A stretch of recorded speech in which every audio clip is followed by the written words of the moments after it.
রাব্বুল আলামিন বলেন, ইন্নাল মুসলিমিনা ওয়াল মুসলিমাতি ওয়াল মুমিনিনা ওয়াল মুমিনাত ওয়াল কানিতিনা ওয়াল কানিতাতি ওয়াস সাদিকিনা ওয়াস সাদিকাত। আল্লাহ রাব্বুল আলামিন বলেন, নিশ্চয় ইন্নাল মুসলিমিনা ওয়াল মুসলিমাত, আপনার উম্মতদের নারীদেরকে এবং পুরুষদেরকে আমি সবাইকে উভয়ভাবে মহব্বত করি এবং সবার জন্য উভয়ভাবে আমি উভয়ের জন্য প্রেক্ষাপট হিসাবে আমি আয়াত নাযিল করতেছি, সুসংবাদ হিসাবে। কি হিসাবে বলেন না?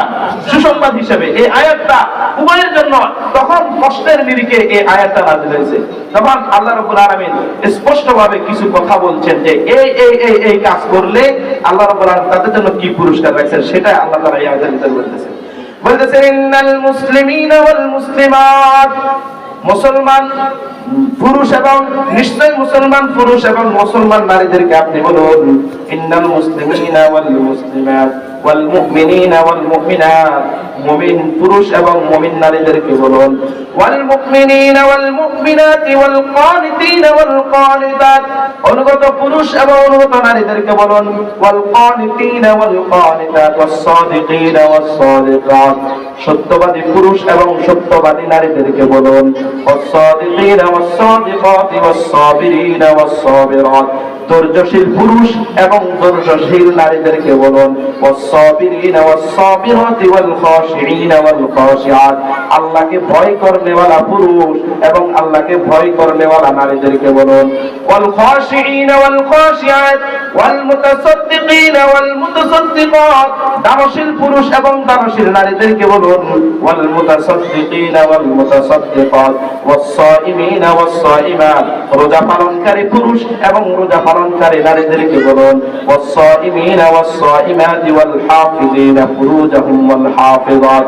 যৌনাঙ্গ হেফাজতকারী পুরুষ এবং যৌনাঙ্গ হেফাজতকারী নারীদেরকে বলুন, ওয়াযাকিরিনাল্লাহ কাসীরান ওয়াযাকিরাত, বেশি বেশি জিকির করনেওয়ালা পুরুষ এবং বেশি বেশি জিকিরকারী নারীদেরকে আপনি বলুন, আ'আদাল্লাহু লাহুম মাগফিরাহ, তাদের জন্য আমি আল্লাহ ক্ষমার ব্যবস্থা রেখেছি, মাগফিরাতাও ওয়া আজরান আযীমা, এবং যারা এই কাজগুলো দুনিয়াতে আদায় করবে, এই কাজের উপরে তাদেরকে অটল অবিচল রাখবে, আমি আল্লাহ রাব্বুল আলামিন তাদের জন্য মহা পুরস্কারের ব্যবস্থা রেখেছি। সুবহানাল্লাহ। এটা হচ্ছে আল্লাহর বয়ান এই আয়াতের নিরিখে। তাহলে